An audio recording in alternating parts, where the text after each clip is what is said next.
یہاں سے فوجیں چلیں گی، سیاہ علم برآمد ہوں گے، اور کوئی طاقت انہیں روک نہ سکے گی، ان کا منہ پھیر نہ سکے گی، یہاں تک کہ وہ ایلیا حضور کے زمانے میں یروشلم کا نام تھا، یہاں تک کہ ایلیا میں جا کر نصب ہو جائے گا۔ گویا کہ یہ جو ہمارے ہاتھ سے نکلا ہے قبضے سے، پہلے بھی عربوں کے ہاتھوں سے نکلا تھا بیت المقدس، یروشلم، عرب واپس نہیں لے سکے تھے۔ کرد خون صلاح الدین ایوبی اس نے واپس لیا، عربوں میں دم نہیں رہا تھا، عیاشیوں کی وجہ سے کھوکھلے ہو چکے تھے۔ میں تجھ کو بتاتا ہوں تقدیر امم کیا ہے، شمشیر و سنا اول، طاؤس و رباب آخر۔ یہی وجہ ہے کہ تقریباً 20 صدی کے بعد ان کی حکومت ختم۔ آشمارا حق بود گر خون بارک بر زمین، بر زوال ملک مستعصم امیر المومنی۔ یہ ہوا کہ نہیں ہوا؟ جبکہ آئے ہیں تاتاری ہورڈز، اور جنہوں نے کہ آخری خلیفہ بنو عباس اسے محل میں سے نکالا، ایک کھال کے اندر لپیٹ کر، اور اپنے گھوڑوں کے سونوں تلے کچل دیا۔ عرب معزول کر دیے گئے تھے، لیکن اب دوبارہ عربوں کو جب سہارا ملا ہے، لیکن اب بھی انہوں نے کہیں اسلام قائم نہیں کیا۔ کوئی روس کا غلام رہا، کوئی امریکہ کا غلام رہا، کسی نے اس کا ساتھ دیا، کسی نے اس کا ساتھ دیا۔ تہذیب ہے تو مغربی، تمدن ہے تو مغربی، وضع میں تم ہو نصارہ تو تمدن میں ہنود۔ یہ مسلمان ہیں جنہیں دیکھ کے شرمائے یہود۔ یہی معاملہ جب ان کا ہوا تو اب اللہ تعالیٰ کی طرف سے ان کے اوپر وہ عذاب کی بھٹی گرم ہونے والی ہے۔ لیکن اس کے بعد پھر یہاں سے جائیں گے وہ جو ان کی مدد کریں گے، اور یہ ایلیا کو واپس لینے والے یہ مشرق سے چلنے والے لشکر ہوں گے۔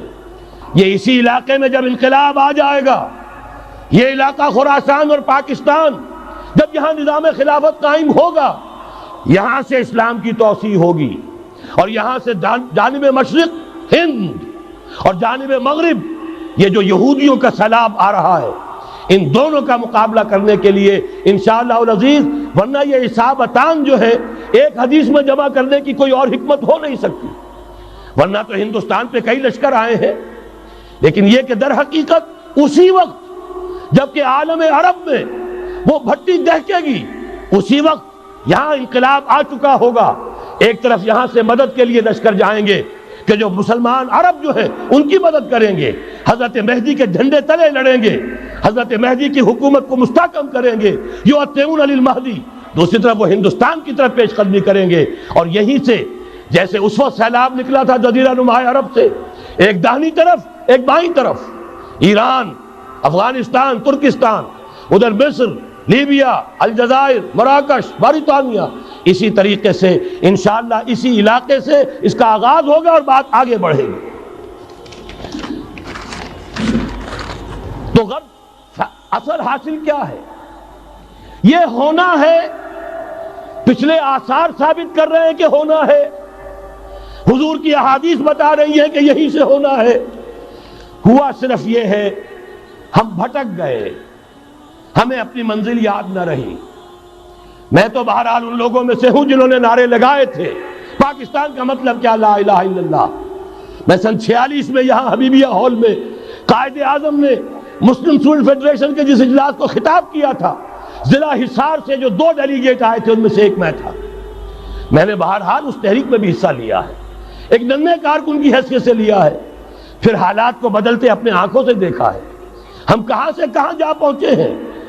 ضرورت صرف اس بات کی ہے کہ آج ہمارا حال یہ ہے، ہماری قیادت، ہماری سیاست ان لوگوں کے ہاتھ میں ہے کہ وہ فریب خوردہ شاہی کے پلاح و کرگسوں میں اسے کیا خبر کہ کیا ہے، تب وہ تابع جاویدانہ، ان کی تہذیب مغربی، ان کی ذہنیت مغربی، ان کی وضاقتہ مغربی، ان کا تمدن مغربی، ان کی سوچ مغربی، ان کے سارے اطوار مغربی۔